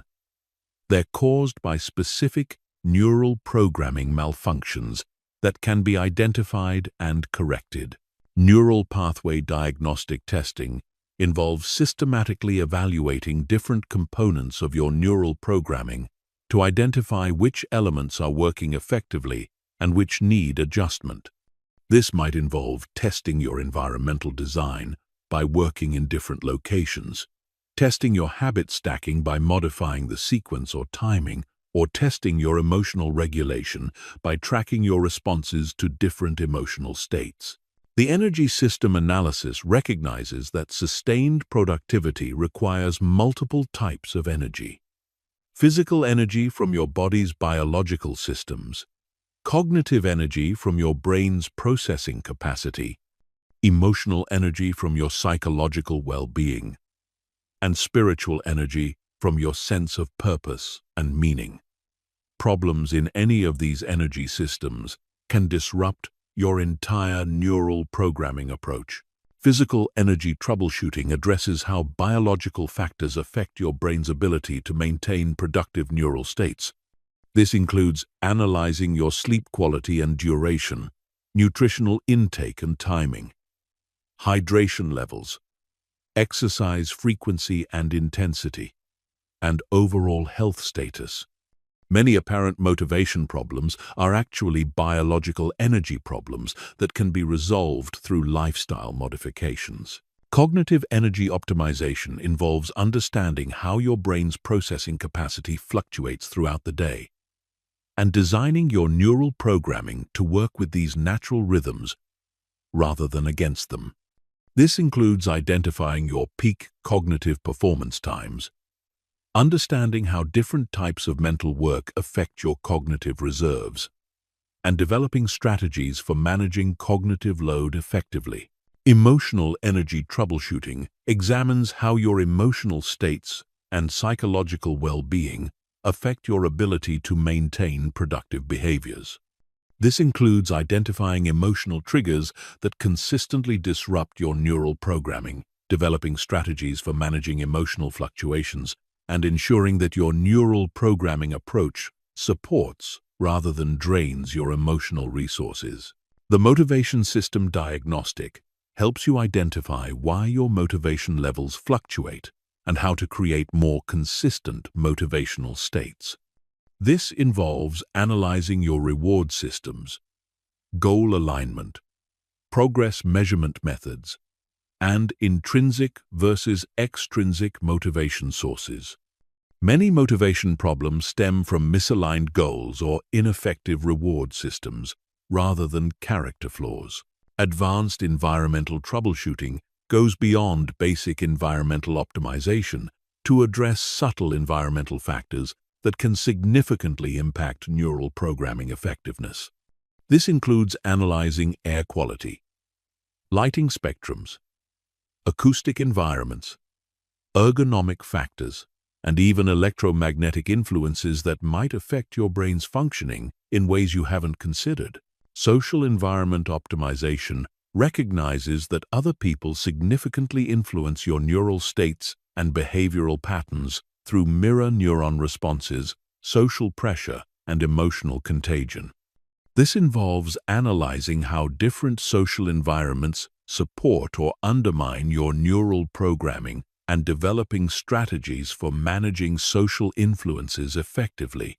The timing optimization system addresses how temporal factors affect your neural programming effectiveness. This includes understanding your circadian rhythms, identifying optimal timing for different types of neural programming techniques, and developing scheduling strategies that align with your brain's natural energy and attention cycles.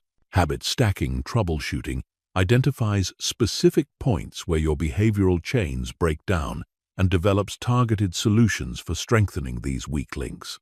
This might involve adjusting the timing between linked behaviors, modifying environmental cues, changing the energy requirements of different chain components, or addressing emotional resistance to specific behaviors in the sequence. Advanced dopamine troubleshooting addresses complex issues with your brain's reward and motivation systems. This includes identifying and correcting dopamine dysregulation from excessive stimulation, developing more sophisticated reward scheduling strategies, and creating personalized dopamine optimization protocols that work with your unique brain chemistry.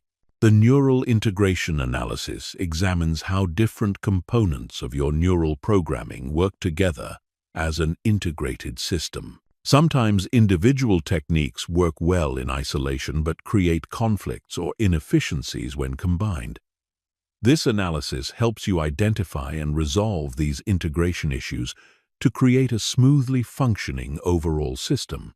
Stress response optimization addresses how your neural programming performs under different types and levels of stress.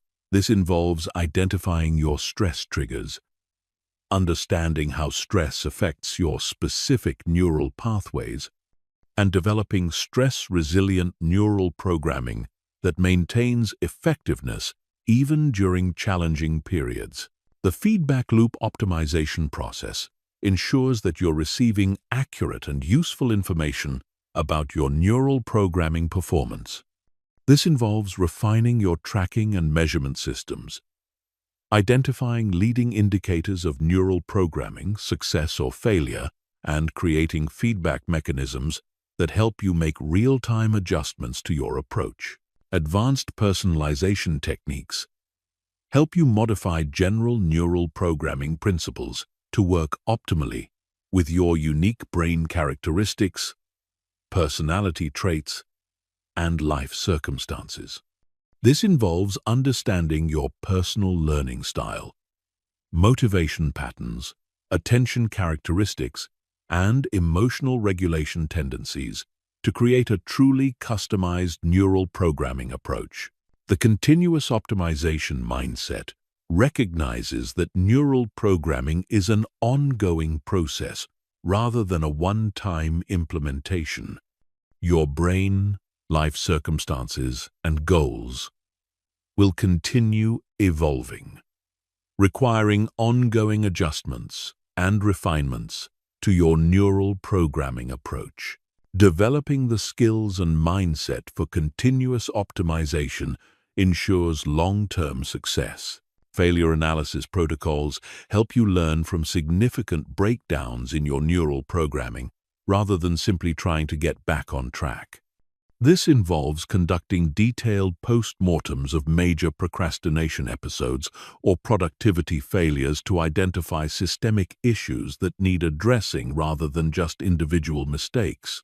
The neural programming evolution process involves periodically upgrading your entire approach based on new scientific research, personal experimentation, and changing life circumstances. This might involve incorporating new techniques, retiring outdated approaches, or fundamentally restructuring your neural programming to support new goals or life phases. Chapter 14. Scaling your neural systems for maximum impact. Once you've established basic neural programming that reliably prevents procrastination, the next level involves scaling these systems to handle increasingly complex goals, larger projects, and higher levels of performance. Scaling neural systems isn't just about doing more of the same techniques, it's about developing metacognitive abilities that allow you to manage multiple neural programs simultaneously and adapt your approach to handle exponentially greater challenges. The neural system hierarchy concept recognizes that different levels of goals and challenges require different types and scales of neural programming. Simple daily tasks might require basic habit stacking and environmental optimization. Complex projects might need advanced flow state management and sophisticated motivation systems. Life-changing transformations require comprehensive neural rewiring and identity-level programming changes. Metacognitive neural programming involves developing awareness and control over your neural programming processes themselves. Instead of just running specific neural programs, you develop the ability to monitor how well your neural programs are functioning, diagnose problems in real time, and make strategic adjustments to optimize performance. This represents a higher level of neural sophistication that separates exceptional performers from merely good ones. The neural capacity expansion process systematically increases your brain's ability to handle larger and more complex challenges without experiencing overwhelm or reverting to procrastination patterns. This involves gradually increasing the cognitive load, emotional intensity, and time horizons of your neural programming while maintaining consistent performance standards. Project-level neural programming addresses the unique challenges of maintaining productivity and momentum across weeks or months-long projects. This requires developing neural systems that can maintain motivation and focus even when immediate progress isn't visible, handle the emotional ups and downs of complex work, and adapt to changing requirements and unexpected obstacles. The Neural Stamina Development System builds your brain's ability to maintain peak performance for extended periods without experiencing cognitive fatigue or motivational decline. This involves understanding and optimizing your cognitive recovery cycles, developing sustainable performance rhythms, and creating neural programs that maintain themselves automatically even during periods of high demand. Advanced goal integration neural programming addresses the challenge of pursuing multiple significant goals simultaneously without experiencing goal conflict or resource competition. This involves developing neural systems that can switch between different goal contexts efficiently, maintain progress on multiple fronts, and prioritize effectively when resources are limited.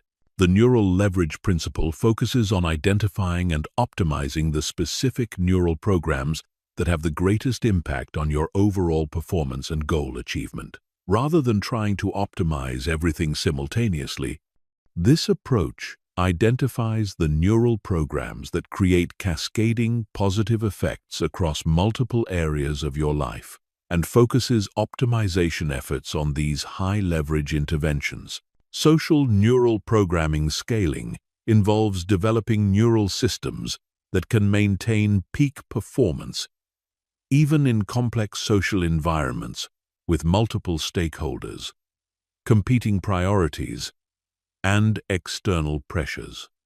This includes developing neural programs for leadership, collaboration, communication, and influence that support rather than interfere with your individual productivity systems. The neural innovation system involves developing your brain's ability to continuously improve and evolve your neural programming based on new challenges, opportunities, and insights.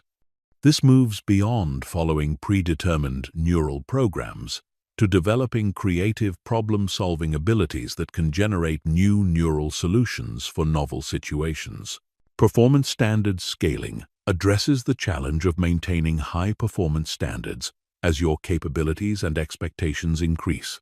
This involves developing neural programs that can handle increasing complexity and ambition without becoming overwhelmed or reverting to previous performance levels.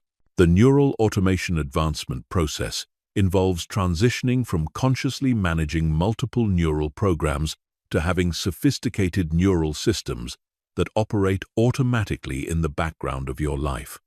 This represents the highest level of neural programming sophistication, where productivity and peak performance become your default state rather than something you have to consciously create. Multi-domain neural integration involves developing neural programs that simultaneously optimize multiple areas of your life, including career, relationships, health, personal development, and recreation, rather than treating these as separate, competing domains. This requires sophisticated neural programming that creates synergies between different life areas rather than trade-offs. The neural system redundancy principle involves creating multiple pathways to achieve the same outcomes, ensuring that your neural programming remains effective even when specific techniques or circumstances change. This might involve developing multiple different motivation systems, various environmental configurations, or alternative habit sequences that can substitute for each other when needed. Advanced neural pattern recognition involves developing the ability to quickly identify and respond to complex patterns in your neural programming performance. This includes recognizing early warning signs of system breakdown, identifying opportunities for optimization, and detecting patterns that indicate readiness for scaling to higher levels of challenge. The neural programming portfolio approach treats your various neural programs like an investment portfolio, with different programs serving different functions and requiring different levels of maintenance and optimization. This involves strategic allocation of your neural programming efforts to maximize overall life performance rather than perfecting individual techniques. Long-term neural sustainability addresses the challenge of maintaining sophisticated neural programming over years and decades as your life circumstances, goals, and brain chemistry continue evolving. This involves developing neural programs that can adapt and evolve rather than becoming rigid or obsolete over time. The neural mastery integration process involves combining technical neural programming skills with wisdom, intuition, and life experience to create a comprehensive approach to human performance optimization. This represents the highest level of neural programming development, where scientific techniques are integrated with deep self-knowledge and life wisdom. Neural system teaching and mentoring involves developing the ability to help others implement effective neural programming, which deepens your own understanding and creates additional accountability and motivation for maintaining your own systems. Teaching neural programming to others often reveals optimization opportunities that you wouldn't discover through individual practice alone. Chapter 15. The complete neural transformation. You are not the same person who started this journey. Every technique you've learned, every neural pathway you've strengthened, every moment you've chosen action over avoidance, has literally rewired your brain at the cellular level.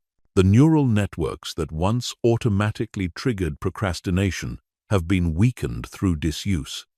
The neural pathways that support focus, motivation, and consistent action have been strengthened through repetition and reinforcement. You have successfully reprogrammed your brain's operating system. The neuroplasticity research is clear. Your brain has physically changed. New myelin sheaths have formed around neural pathways associated with productivity and goal achievement. Dendrites have grown new connections that make productive thoughts and behaviors more likely. Neurotransmitter production has optimized to support sustained motivation and focus. Your brain's default mode network now defaults toward action rather than avoidance. This transformation extends far beyond productivity.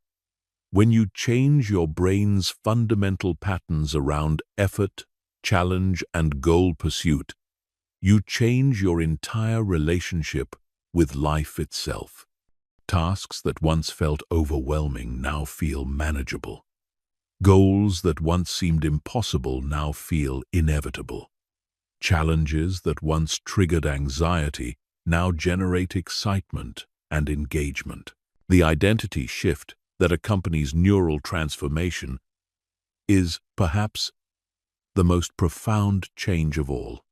Your brain now identifies you as someone who follows through on commitments, who takes consistent action toward goals, who faces challenges directly rather than avoiding them. This identity shift happens automatically as your brain observes your new behavioral patterns and updates its self-concept accordingly. Your relationship with discomfort has fundamentally changed. Instead of automatically avoiding anything that feels difficult or uncertain, you've developed the neural capacity to move toward discomfort with confidence and curiosity. This single change opens up exponentially more possibilities in every area of your life. Because most worthwhile achievements require sustained effort through temporary discomfort, the compound effects of your neural transformation will continue building for years to come. Every goal you achieve builds confidence and strengthens achievement-oriented neural pathways. Every challenge you overcome increases your brain's resilience and adaptability. Every day you maintain productive habits reinforces your identity as someone who creates the life they want rather than waiting for life to happen to them. Your brain's motivation system now operates from abundance rather than scarcity. Instead of needing external circumstances to feel motivated, you've developed the ability to generate motivation internally through your neural programming techniques. This means you're no longer at the mercy of your environment, emotions, or circumstances to determine your productivity and progress. The emotional regulation skills you've developed extend far beyond productivity into every relationship and life situation. When you can remain calm and focused under pressure, think clearly during emotional intensity, and choose responses based on your values, rather than immediate impulses, you gain tremendous advantages in career advancement, relationship quality, and personal fulfillment. Your time relationship has completely transformed. Instead of time feeling scarce and pressured, you now experience time as abundant and manageable because you're using it effectively. When you eliminate procrastination and optimize your neural systems for productivity, you accomplish more in less time while experiencing less stress and greater satisfaction. The ripple effects of your transformation impact everyone around you. Your family benefits from your increased focus and reduced stress. Your colleagues benefit from your enhanced reliability and performance. Your friends benefit from your improved emotional regulation and presence. Neural transformation is never just individual. It creates positive impacts that extend through all your relationships. Your relationship with goals has evolved from hoping and wishing to systematic achievement. You now understand that goals are achieved through neural programming rather than motivation or willpower. This knowledge gives you confidence to pursue increasingly ambitious objectives because you have a reliable system for turning any goal into automatic daily actions. The learning acceleration you've experienced through neural programming will continue serving you in every area where you want to grow. Your brain has learned how to learn efficiently, how to install new behavioral patterns quickly, and how to adapt to new challenges with resilience and creativity. These meta skills make every future learning and development effort more effective. Your stress response has been fundamentally reprogrammed. Instead of stress triggering procrastination and avoidance, challenging situations now automatically activate your problem-solving and action-taking neural networks. This means that pressure and adversity actually enhance your performance rather than degrading it. The neural programming skills you've developed are transferable to any area of life where you want to create change. Whether you want to improve your health, enhance your relationships, develop new skills, or pursue creative projects, you now have the neural tools to systematically create any behavioral change you desire. Your brain's reward system has been recalibrated to find deep satisfaction in effort, progress, and achievement, rather than requiring external validation or immediate gratification. This creates sustainable motivation that doesn't depend on other people's approval or external circumstances to maintain your drive and ambition. The confidence you've developed through neural mastery is qualitatively different from confidence based on external achievements or other people's opinions. This is confidence rooted in your proven ability to direct your own neural activity, to choose your responses to any situation, and to systematically create the outcomes you desire through consistent action. Your future self is now a clear, achievable vision rather than a vague hope. Because you understand how to bridge the gap between current reality and desired outcomes through neural programming, you can confidently pursue long-term visions, knowing that you have the tools to turn any vision into reality through systematic daily action. The most profound realization is that you were never actually limited by external circumstances, lack of willpower, or character defects. You were limited by neural programming that you didn't choose and didn't understand. Now that you've taken conscious control of your neural programming, you've unlocked your brain's unlimited capacity for growth, achievement, and contribution. Moving forward, you're not just someone who has overcome procrastination. You're someone who has mastered the fundamental skill of human existence, the ability to direct your own mind toward your chosen outcomes. This skill will serve you for the rest of your life and continue growing more sophisticated and powerful as you apply it to increasingly meaningful goals and challenges. Your transformation is complete, but your journey is just beginning. You now have the neural tools to create any life you can imagine, to pursue any goal that inspires you, and to contribute to the world in whatever way calls to you. The only question remaining is, what will you choose to create with your newly mastered brain? The world needs people who have developed neural mastery, who can think clearly under pressure, who follow through on important commitments, and who systematically create positive change rather than waiting for it to happen. You are now one of those people. Use your neural mastery not just for personal success, but for contributing something meaningful to the world around you. Your brain is no longer your limitation. It's your greatest tool for creating the life you want and making the impact you're capable of making. The neural pathways you've built will continue serving you for decades to come, growing stronger and more sophisticated as you apply them to increasingly ambitious and meaningful pursuits. Procrastination is now permanently in your past. Consistent action toward meaningful goals is your new default. Welcome to the rest of your transformed life.